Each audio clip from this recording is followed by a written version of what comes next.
Welcome back to Seek Strength and welcome back to the Sikistan News Show. Normally brought to you on Mondays. Today is, of course, Tuesday. We were in Switzerland at the weekend. We were giving an athlete seminar and a coaches seminar. So we're taking coaches through the system we use to teach people to teach the squat, bench, deadlift, and strict press.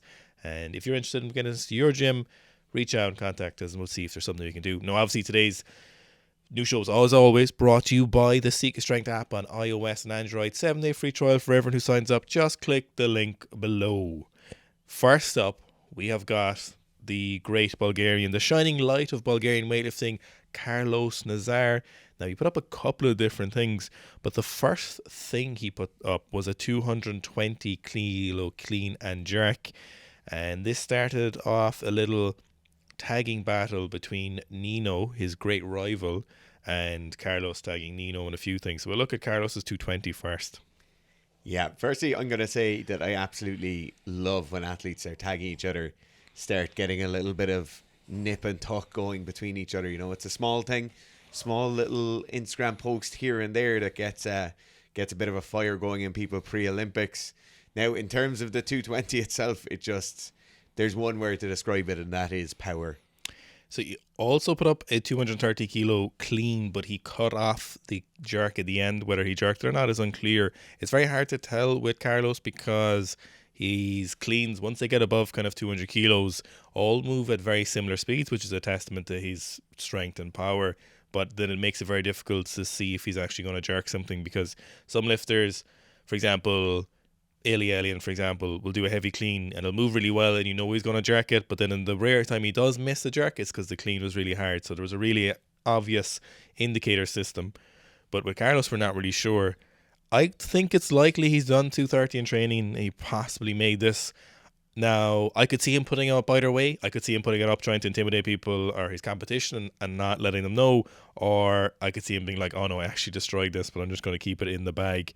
The 230 missed the bounce, but the leg strength is definitely there, and it wasn't so hard that he definitely was going to miss the jerk. But it's very, it's very ambiguous. It's left open. Yeah, looking at the 220 compared to the 230, there's not a massive difference in the clean. He stands up the 220 a small bit better because he doesn't miss the bounce. That timing is a small bit more efficient, and it doesn't take quite so much out of him. But it's certainly not like 220 looked hard and then 230 looked much, much harder. They look very, very similar. We also have a 250 kilo set of 5 from Karlos. So Karlos is a very, very, very, very good front squatter, and his back squat is pretty solid compared to what he's kind of clean on jerking. He's very, very efficient, and he's got this 250 kilos for a set of 5. And I've seen Karlos been used a couple of times recently over the last few months as being an example of why knee valgus is okay. Long story short, we have a longer video, a bit of a video essay coming on knee valgus and talking about how you might want to fix it. Is it an issue? Is it going to be an issue? It's a lot of thoughts on the topic. The one thing I will say is you should not use elite athletes or elite weightlifters and whether if they do something it's a good idea in terms of pain, because if there's one thing I've learned from elite athletes is that they're all in pain, and a lot of them have a lot of pain a lot of the time, and they train through it really hard.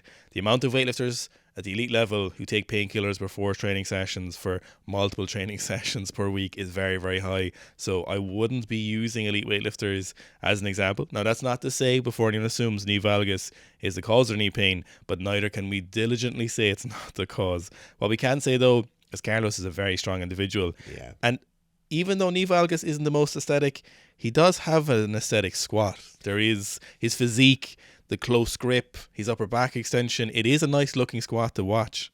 It's the upper back position and that kind of torso position for me, and how much he fights with it is the real thing. You see it there in that second and third rep. As he stands up, he starts that small bit of a forward torso lean. His hips do come back slightly, but you'll see he's actively extending his back into the barbell the whole way up. It is so, so good.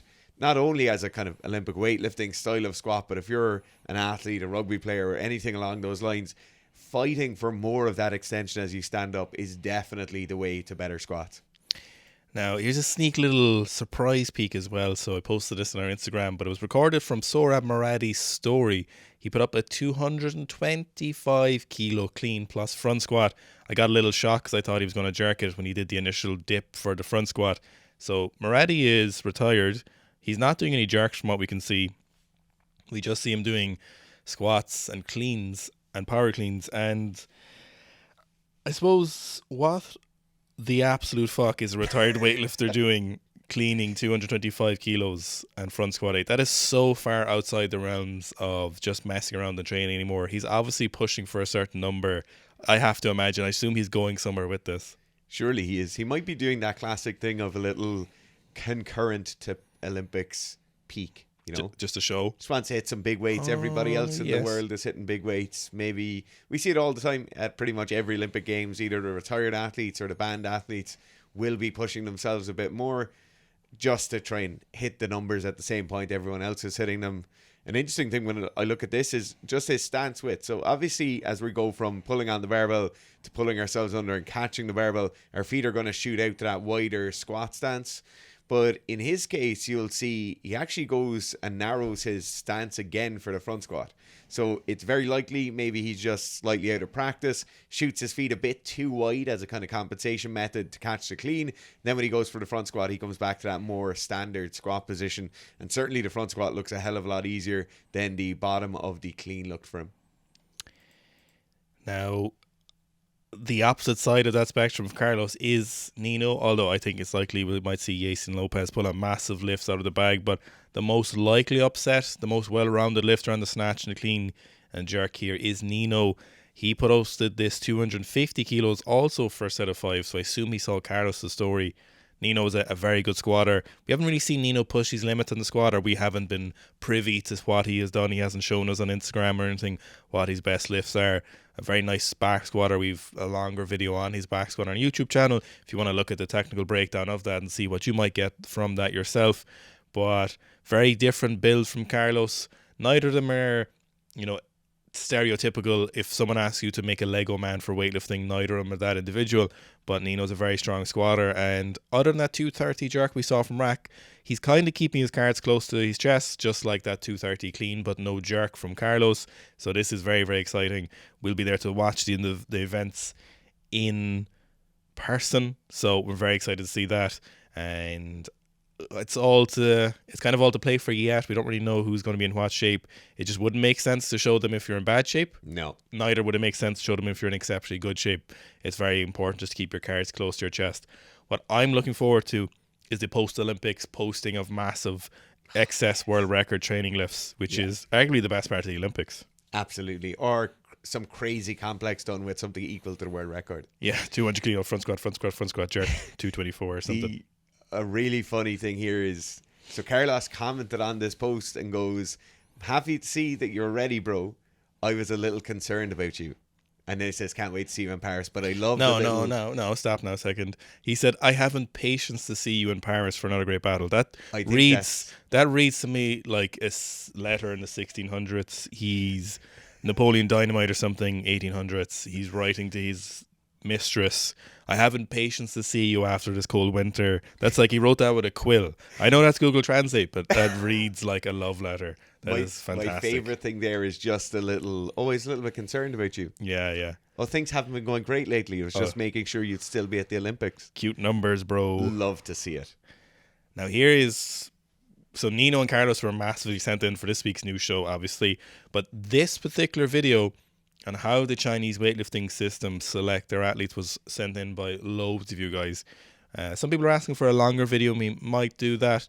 So basically, it just goes through a series of tests, stuff like broad jump, muscle size, arm length, coordination. They did things like where they asked the rest of the class to who's the fastest or who can jump the most, and they'll signal people out. It's caused quite the ruckus in the comments. There's 2 parts to this, and there's a part 3 coming later, so we might hold off on a bigger breakdown on it.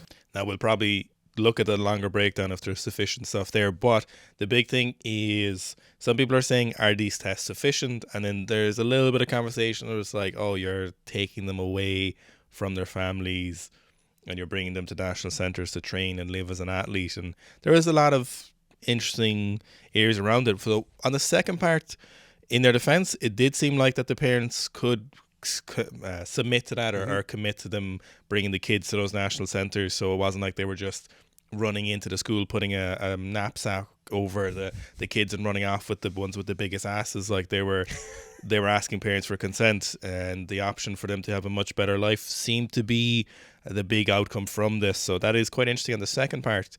But the first part, what do you think the test fits? Yeah, all I wanted to say, like, the second part for us as S&C coaches, I don't really have an input on. Like that's a child's prerogative, or a parent and the child's prerogative. But the first part is what I'm really interested in. Firstly, let's look at the tests. Secondly, we can deal with all the other stuff. In my opinion, these tests, when we're looking for weightlifting athletes, are really important. So the first test we have is a broad jump. Then we have a triple broad jump.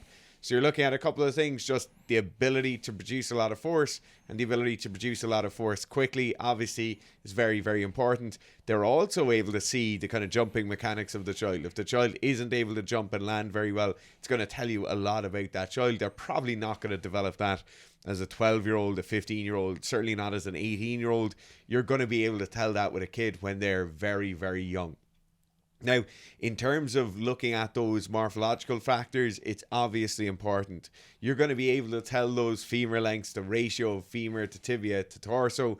You're going to be able to tell that level of hyperextension in the elbows. You'll be able to tell a lot by the thickness of the wrist, the elbows, the knees. So I think they're incredibly valid tests all the time. If you're doing talent ID systems, they're definitely something you should be looking into. Now, an interesting point here, and probably one of the more qualitative aspects of their talent ID system, is you'll see them looking at the erectors in the spine, you'll see them looking at the glutes, how well developed those muscle groups are, and it's something we don't commonly think of when we look at youth athletes, particularly in Western talent ID systems. We don't usually look at their muscle conformation that young. We'll tend to look at their height, their weight, their lengths of their arms or their reach, and we'll look at their kind of performance outcomes, but the actual muscular makeup of the athlete we don't tend to look at too much. And I think it's especially interesting when we look at how muscular the Chinese athletes are, that they're looking at their potential for hypertrophy at such a young age. So one of the interesting things they're looking at there in the front squat video here is their lower back coordination while front squatting. So they're looking for presumably hip shifts, but an ability to maintain a lower back that doesn't go into excessive flexion. So that is a very interesting thing that has been obviously in a lot of debate over the last couple of years among people who are experts and among people who are very much not experts in that area, and talking about whether it's a bad thing. Everything goes through flexion. There was one really interesting paper published very, very recently, and I'll cut it really short. But basically what they were saying is that a lot of other studies, when they were looking at changes in flexion, because some studies had suggested that your lower back goes through a huge amount of flexion regardless, but they were looking at neutral when you were standing, where you have more extension in your lower back, compared to neutral when you're standing with a barbell on your back. So when you're going through a squat there, you will actually have much less degrees of flexion. So what they were looking at was the comparison to standing neutral and loaded neutral, and then how much actual flexion you went through when you were squatting with a barbell, comparing it to the starting position when you were in standing neutral versus weighted neutral. So basically it was saying that there was much, much, much less degrees of flexion in that standing neutral. So at the top of a squat, when you have a barbell in your back, the actual amount of change in flexion from start to finish is much less than what would previously have been suggested. It is definitely an interesting and ongoing debate. There is quite a number of people who don't think that lower back flexion is something that you should be going through with loaded, and you want to minimize that as much as possible. And the idea that everyone's lower back flexes when they're squat mightn't hold up just as well as previously thought of. But these things, I think something we've come to learn is that it's probably best just to hold off making an assumption based on your own capacity. I know I'm turning this into lower back flexion, but it was very interesting. It's probably the biggest thing that stood out to me from this was looking specifically at the lower back while they were squatting. We've talked about it a lot in terms of performance, but in terms of future injury progression, it'd be interesting to see if they were thinking about it from that side of things as well. They had their own data, their own speculations based on that. So purely from an S&C coach's side of things, it is incredibly interesting, all of the stuff they're going through here, and a lot of it makes sense and would be quite similar to what other countries would do. Now, I know the political side of things is certainly there, but as Dara said, it's not really something that we can do. We're here to comment on for the news show. So just one more thing on talent ID systems. They bring around a massive amount of mixed feelings for people. There's a lot of negative connotations around talent ID systems. I've written talent ID systems for national teams. I've been incredibly involved with them a number of times. And the problem is in people's brains when they watch a talent ID system video or they start looking at talent ID for the sport they're doing, you immediately think that, oh, maybe I wasn't developed like that as a kid and I made progress, or maybe I'm not particularly genetically pointed towards this. It doesn't mean that you still can't do weightlifting and really enjoy weightlifting. We're talking about selecting the best athletes in the world here, and that's where Talent ID comes in. It's the top 1% of 1% already, and try to make that process a bit more efficient. It's not so much for the amateur lifters at all. Now, someone who was very likely a product of that system is Panyunhua. So he put up some lifts here for us to enjoy: a 191 kilo clean and power jerk, and then a 150 kilo snatch plus hang snatch. I think my favorite lift of his is that clean. For me, the turnover, the use of his straps, we're talking about this in just a technical video we did the other day on Liu Huanhua, the connection he has to the barbell in the third pull, how close he keeps the barbell to him in the third pull of the clean is very, very important.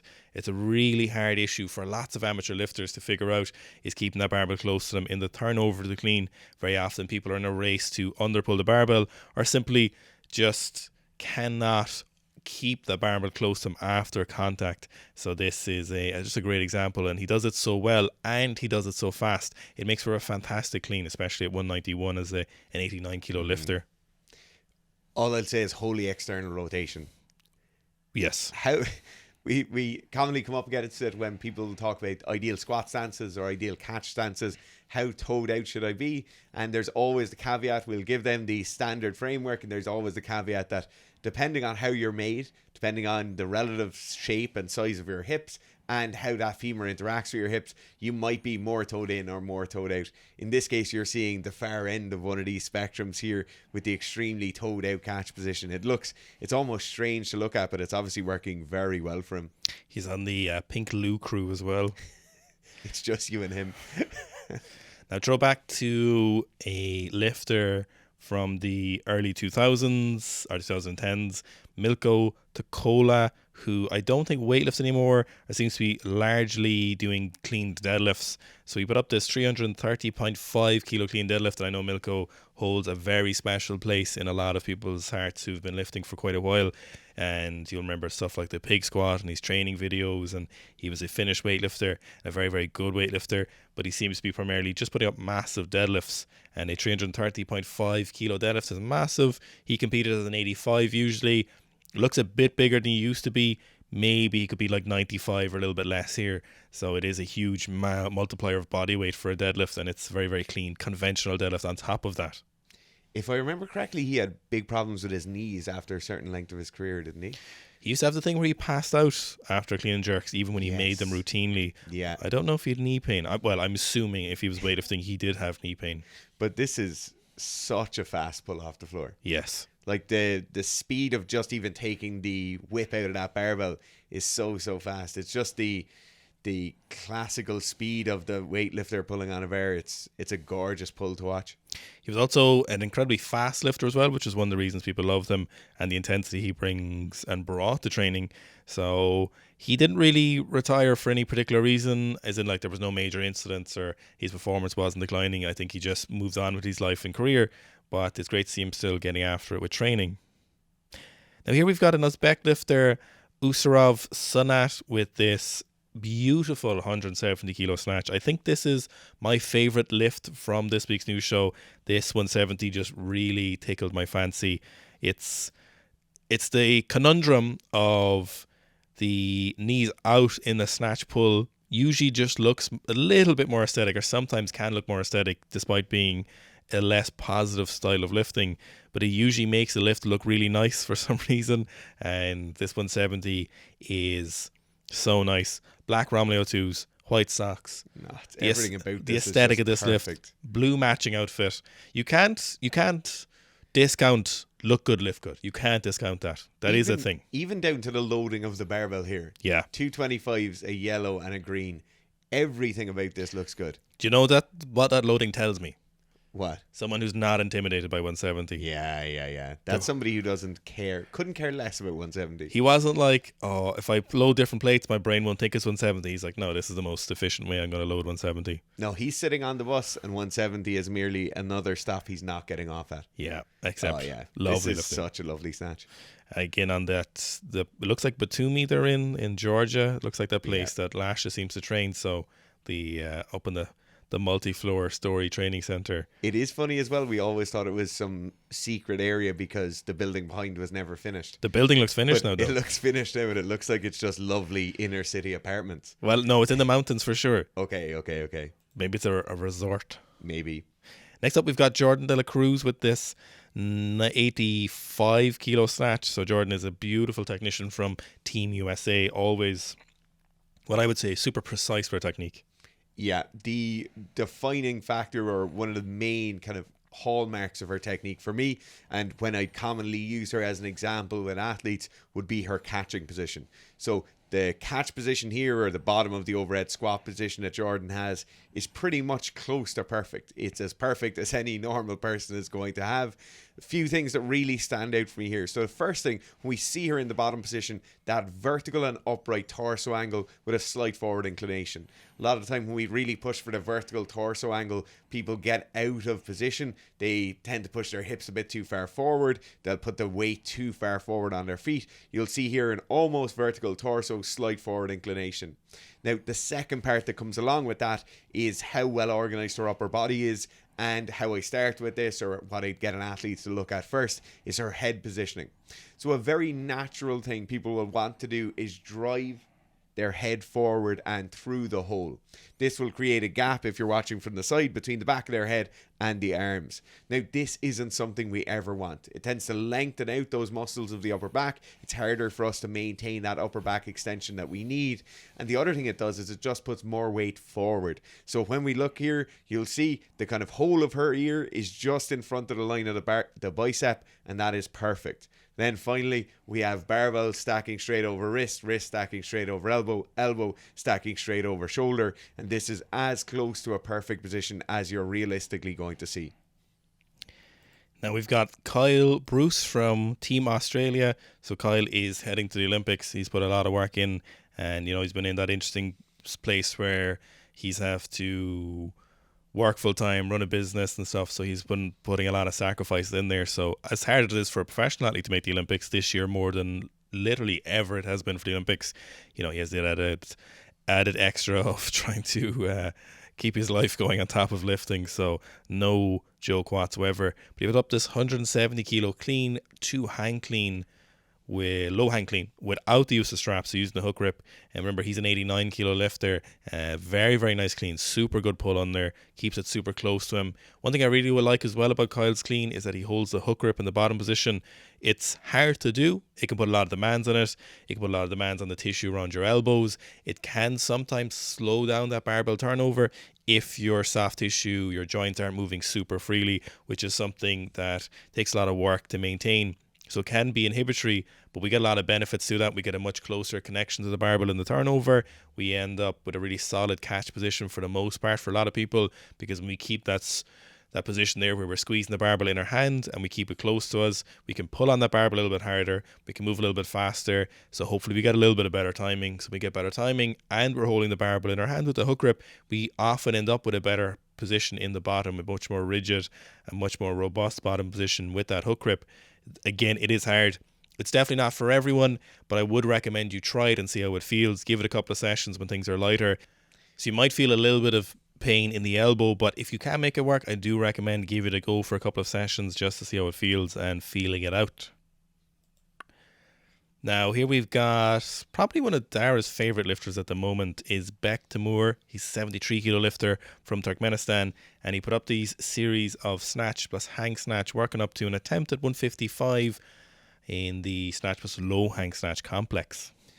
Yeah, I've really been enamored with Bektimur's technique and a few of the other Turkmen lifters in the last kind of 4 months, realistically, we've seen them really come on. It's something I'm super interested in. We've mentioned this a few times before. I'd love to know if they've changed their system. I'd love to know if there's different coaches having an input over there. But you'll see it here just how good Bektimur's technique is. Slightly wider than standard stance. He does get those knees out quite wide, but that's more a function of his stance width rather than trying to drive his knees out to the side. But yeah, everything about this, and obviously he's in great condition as well, really jacked, which helps a lot with the aesthetic of the lift. My favourite lift of his is actually he's clean. So he had this 180 kilo clean and jerk as well. Well, he actually said 180 kilo clean and jerking. So the clean for me is superb. A really aggressive foot movement and fast pull on there. The jerk is quite interesting. He gets quite deep, but there's great speed on that. But I think really the big thing for Dara is that he's just in great nick. I think that's really why 100%. It automatically makes all your lifting look a little bit better, even if it's not. Look, I think we need to be honest as well that weightlifters need to be in great condition. It's good for the sport. Yeah, it's better for the sport if everyone's jacked. Now moving on to the strength section of the new show, we've got Amanda Fiatoa with this 140 kilos or 315 pounds, so slightly different, 140 kilos for 2 sets of 2. Now we've been harping on a lot about benching strength recently, or benching technique, and she obeys a lot of things that we like to see. She adheres to the things we really like to see in a lot of lifters, and one of those is the elbow position. And unless you're going for maximum competition grip, the pretty straight line from here at the bottom is usually one we see people benefiting hugely from. It's usually the best position for a lot of people. They feel the most comfortable from that. Now I know we hear people talking about, elbow flare is absolutely advantageous for everyone, which I definitely don't think is the case. We haven't seen it to be the case. What I really like to see is that straight line from here, a slight extension to the wrist, but not overextension. And on top of that then as well is this, what I can only term the sink at the bottom of the bench press. So even if you're pausing or if you're touching going, that little sink at the bottom of the bench press is super beneficial for a lot of people. So technically you're adding a little bit of extra range of motion, which might be contrary to what you think is beneficial. But that extra sink puts us in a position where we're really poised to explode off the chest. And it's very hard for people to get into the concept of pulling that barbell into them with the sink. So usually what we'll see is if people are unable to put a lot of tension into the barbell on the way down, they'll end up just smashing the barbell into themselves, even if they just gently touch it off the chest. Then they end up losing a lot of this capacity to explode off from the bottom of the bench press. So Amanda, obviously, 140 for doubles is a massive weight. But on top of that, it's clean. Yeah. Clean AF. This really is, there's so many things we could talk about on this. I do just want to mention 2 more things. Owen has mentioned the main thing here, to be honest, that forearm angle, that vertical forearm in terms of both front to back vertical, but also in and out to the side. Really, really good. It is harder to get with that narrow grip, but perfect training bench press here. Now, the 2 things I want to mention, firstly, is that wrist angle. That wrist angle is what we see messed up by most athletes most of the time they're pressing. Whether it's overhead pressing, push pressing, bench pressing, whatever it is, they tend to be in an overextended wrist position. You'll see a really nice stacked wrist position here. And powerlifters are much better at this than weightlifters are. They concentrate on it a lot more. Obviously, they understand the importance of it. Now, the second thing I want to watch here is the leg drive and how stable the hips are. So in powerlifting, we legally can't raise our hips up off the bench. But you'll see here her hips stay in contact with the bench, but at the initiation of that drive off, as she has sunk the bar into her chest and she starts that explosive upward drive, you'll see the hips tightening up. They drive up and up towards the shoulders, which increases the amount of tension, increases the amount of lat recruitment, how tight her upper body is, and really helps to initiate that drive off. So it is definitely something everyone should be concentrating on. Obviously developing as much tension in the lower body as possible, but also utilizing that hip drive as they begin that push up. So next up we've got Austin, who competed at the IPF Worlds just recently gone. He competed in the 74 kilo category and he won pretty unanimously. Now one of the standout lifts from here, probably the one that I'm going to be most gravitating towards from his lifting, is the squat. So he squatted 311 kilos as a 74 kilo weightlifter in competition. So that puts him at about 4.2 times body weight. A lot of great things about his squat, but just the sheer magnitude of that squat is massive. To put that in perspective, Liu Xiaojun is probably one of, if not the strongest squatters we've seen in a very long time in that approximate weight category. So 74, I'm assuming Austin trains a little bit heavier than 74, probably by a few kilos. Liu Xiaojun competed at 77. During his time as a 77, he said his best back squat was 305 kilos. Now, obviously, he wasn't a full-time powerlifter. He was a professional athlete, however, and he would have trained the squat very, very diligently. So, literally one of the greatest weightlifters to ever grace a platform, and someone who would have trained the squat incredibly diligently for most of his life, would have squatting 305. And Austin, obviously not a professional athlete, someone who is probably hasn't been in an elite system for powerlifting, which don't exist, and this 311, in terms of just putting in perspective for the weightlifters, is a massive lift to be hitting. Now, if you're a powerlifter and you want to glean something from his technique, how he squats, what he thinks about when he squats, the big thing here for me is the intent with which he sits down. A lot of the time in powerlifting, in those low bar positions, people are sitting down very, very slowly. Obviously, they want to control the weight. They want to make sure they're squatting in good positions. They don't want to lose any of that posture as they get towards the bottom. But you'll see here how well he sits down. He sits down with intent. He utilizes that stretch shortening cycle in the bottom, and he gets a powerful drive up out of the hole. Now, it's not like you can go to the gym immediately and you should start dive bombing your squats. You should really start speeding them up. But you should always be aware of the fact that as you sit down in the squat, you're loading your legs up. You shouldn't be taking ages to sit down there, and you certainly shouldn't be coming to a dead stop in the bottom position. You should be trying to utilize that stretch shortening cycle and get a better initiation of the drive out of the hole. Now here we've got Nojo or nojo.fitness attempting a 390 kilo double on the conventional deadlift. He absolutely smashes the first single, and somewhat surprising that he didn't make the second reps considering how easy that first rep was. Nojo is a superb deadlift technique, something we were really big fans of.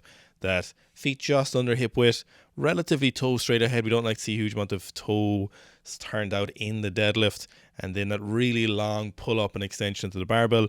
That was one of the things we were going through at our coaches seminar at the weekend, was this idea of really creating as much tension as possible that's not exactly bracing your abs, or it's not the hardest tension you make everywhere else, but it's a form of tension where you're pulling vertically through the barbell and you're almost pulling so hard just before the barbell moves. That's really important to maintain those positions before the deadlifts get going. And I feel like Nojo does a really great example of this, that as soon as he's pulling off the floor, he's elongating himself as much as possible. His shoulders just look to be on top of the barbell, which is a great position to be in, and he's getting great leg drive, and he is obviously absolute unit. At 19 years old to be deadlifting 390 and attempting a double is crazy strength. Can we just talk about this as well for a sec? That's what we're here for. You were a pretty strong 19-year-old. Reasonably. I was a reasonably strong 19-year-old. 390 kilos did not come into the equation. Mm-hmm. If I deadlifted a total of 390 kilos over the course of the entire training week, I would have been doing incredibly well. These are phenomenal weights. Very impressive. So strong. Yeah, absolutely insane. Now, sticking with absolutely insane, we've got ironbiby, who is quite the character. I suppose you'd call ironbiby a strongman, although I don't know when the last time you saw him competing is. If someone knows, can let me know, because I can't remember. He seemed to fade in and out from my kind of peripheral view of strongmen, but he put up this 240 kilo axle push press. So ironbiby is known for some humongous lifts, and this 240 push press might be the heaviest push press ever. I can't think of it. Certainly, the closest I can think following this is Clockoff's 225. I don't think we've seen anything heavier from other super heavyweights. I think this might be the heaviest push press, certainly on camera, unless one of the other older Soviet super heavyweights had a bigger push press, but I can't imagine anyone's push pressing 245 or 250. Particularly with that level of lockout and elbow extension as well. Yes. I feel like a lot of time we see, and this isn't a slight at anyone, but in terms of strongman competition, when they're doing it, whether with the log or whether with whatever implement, the axle bar, when they go to push press, when they go to put weights overhead, we get a lot of the time weight goes overhead and we don't see elbow extension. And now, that's nothing against them. They just have a lot of mass around those joints. They're obviously incredibly heavy weights to be holding up there. But we see really good elbow extension on this. We see a really nice held overhead position for a significant period of time. This is legit AF. Yeah, it was very convincing. Sometimes we will see some large individuals doing pressing, strict press or push press, and they'll get it close to lockout and drop it before it's really stabilized. And it's like, okay, it's in training, it doesn't really matter. But this is re-rack it under control and putting it back into the rack is definitely a display of dominance over 240 after push pressing it. It's good to see as well somebody with front rack mobility like me can proceed, and make progress. Next up, we've got what I can only describe as sometimes controversial figure in his own comments, Hafthor Bjornsson, aka The Mountain. I suppose he does have 4.2 million followers on Instagram, so you're bound to attract some controversy and someone commenting. Our biggest interest at the moment with Hafthor is the fact that he's on the way for a 500 plus kilo deadlift without a suit, which would make both of us very happy. He's also talking about or trying out there now whether he's actually going to do that as squatting 500 plus on the same day. Very possible for him. If there's an individual who's that's possible, it's him. But he put up this 410 kilos for a set of 2 in the deadlift just a couple of days ago. So he's seems to be sequentially trundling along. And I'd wonder, is Australian strength coach still coaching him? Seb, I wonder, are they still moving together? He hasn't tagged him in this, but obviously that doesn't mean he's not coaching him. Yeah, I wonder. The big benefit, the big positive side of a lot of Hafthor's training and what he posts online is most of his lifts look this easy. Yeah, that's true. These look really fast. They're really sharp. Positions are pretty much perfect on all of them. And it makes me feel like all of his training is pretty much perfect, which is exactly how it should be. Obviously, in the sport of strongman, a lot of the time you're out of position. It's strange implements. You're in non-ideal posture for many of your lifts. But in his training lifts, he tends to be perfect all the time. And that is what we want to see. If we want to be as big, as strong, and as powerful as possible, you should be training perfectly all the time. It's not about training when you want to make things weird or stand on an unstable surface or anything like that, or constantly going to max. What we see from his social media is that Thor tends to be absolutely sharp with all his lifts. He doesn't seem to overreach that often in terms of weight or in terms of volume, and that makes me a very happy spectator. So the interesting thing as well is that, so most recently he said he was 185 kilos, which is lightweight for Thor. So he deadlifted 501 at a body weight of either 207 or 210, and a lot of people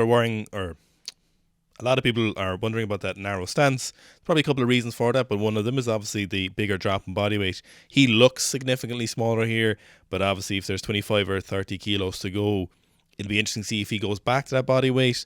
So obviously he's not going to stand quite as wide without the deadlift suit on, so he's going to have a bit more room in his hips. You'd imagine that'll give him a lot of extra leg drive, that closer stance just underneath that hip, kind of in between hip and shoulders.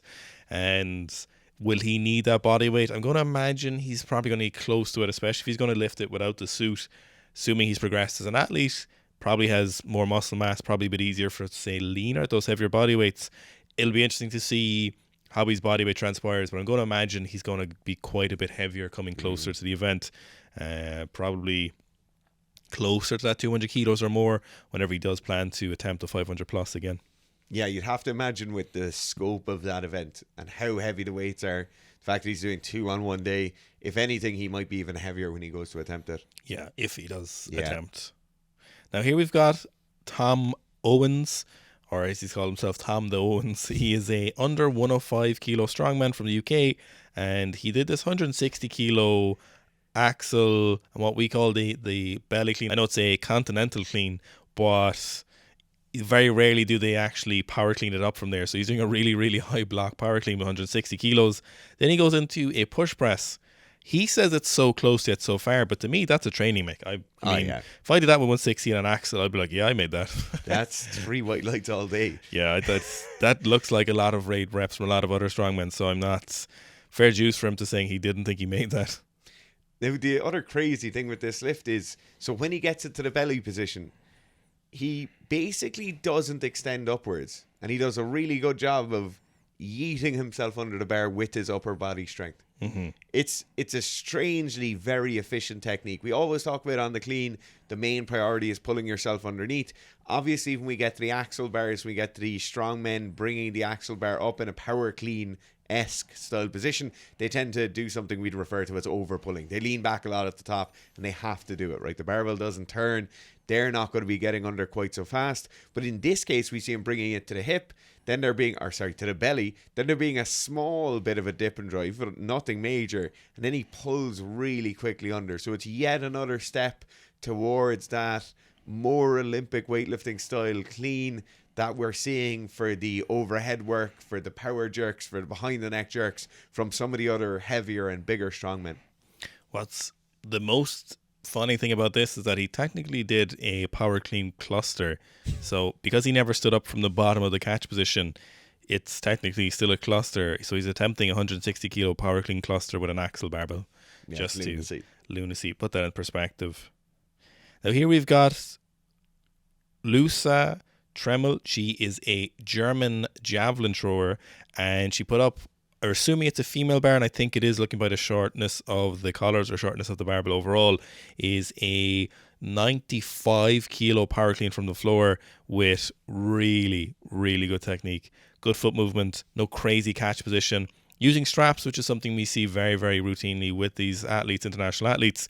We're just not seeing those accidents. We've only ever seen that crazy accident from the American weightlifter Zach from years ago, but I don't think we've seen any big lifters or big athletics people hurting themselves with straps. Now, I'm sure it must have happened, but we haven't seen a case of it yet, so it is quite interesting. No comment on whether it's a good idea or not, but what is a good idea is having a massive power clean if you're trying to throw a spear as far as possible. Yeah, I think it's worth noting as well, a lot of the time when we see the throwers power cleaning or working in the gym with these heavy weights, a lot of the time these cleans, power clean snatches or power snatches are happening from blocks or happening from relatively high hang positions. Now, these movements or these facilitations of those movements tend to be a bit easier. Technically, certainly there's a lot less going on. In this case, we see a really, really good first pull, really good second pull. Technically, this lift is very good. And it's from the floor. It is a kind of another step forward. It's another level of motor skill learning for an athlete like a thrower or a field sports athlete to be doing. So it is very, very impressive. Now, lastly, we have a very dominant performance from Team Ireland in terms of the athletics. So it's dominant compared to what they would have ever done before. You know, there would have been people in the last 20 or 30 years in some sports where we would have seen, you know, stuff like race walking, sometimes swimming, sometimes in the middle distance events where we would have a particular individual who do quite well over the years. But this is the most developed that Team Ireland has been in terms of athletics. They've been putting a lot of money in for a long time.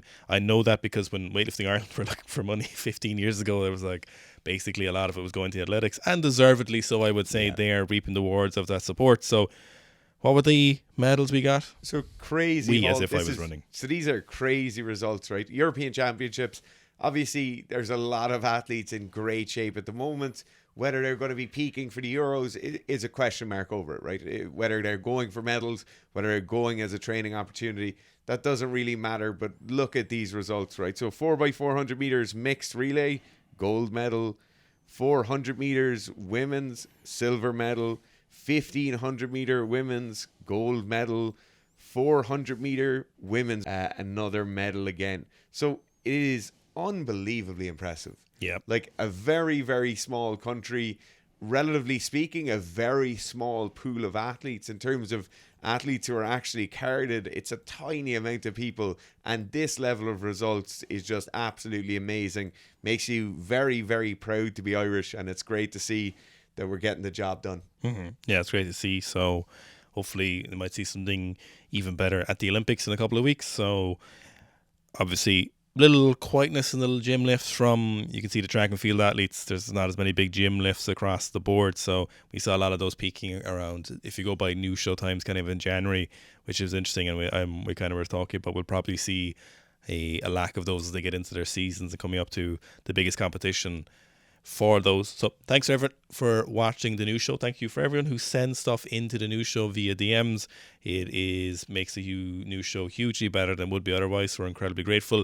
I look through every single one of those DMs every week and I see all of them, so I'm very, very thankful, and we just have to be very, very cutthroat with what we keep in the show. So a lot of times there's great stuff, but we just have to take a couple of things out to keep it under a reasonable time frame. both for Dara's laptop when he's rendering it and for viewing pleasure. So we try and keep it a little bit shorter. So if stuff doesn't make it, it's not because it wasn't good enough for the new show, we didn't find it interesting. It was just, it wasn't quite as just nipping as everything else was. So thanks for watching the new show. As always, brought to you by the Sika Strength app on iOS and Android. A link down below. Remember, free trial for everyone. Just cancel before the end of the 7 days. Have a look around. Big updates come to the app in the next few months. I suppose it's kind of version 2 coming.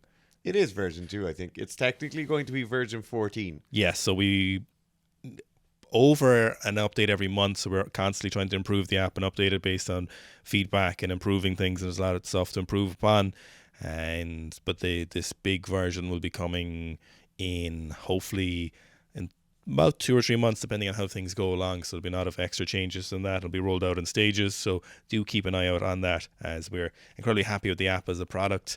And as we always say when we're talking about the app and any products we do, we like that people like to support us, but we always want their product to stand their own 2 legs. So we don't release things in the hope that because people like watching us, they'll support us. We want it. I would like if you hated us, but you still use the products because it was so good. That's how I think about the stuff we make. I want you to use the app, even though you're like, oh, I hate those guys, but that squat program is so successful, I do use the app. That's how I want those products. So that's how much we like to put effort into them. So hopefully you guys are looking forward to that. And thanks for watching today's news show. And as always, a like and a comment make a huge difference to this. Instagram algorithm loves it. Just a like and a comment. And the sooner you like and comment them, the better it is for future reference. It loves that.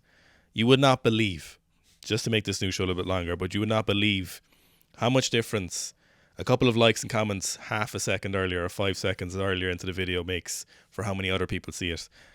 They said at YouTube they don't even know how the algorithm works. Or at least that's what they say. That's what they say. But you would not believe, if someone comments sooner and likes it, then it just increases and then it gets kind of that momentum. So thank you for everyone. So do please let us know what your favorite thing was this week.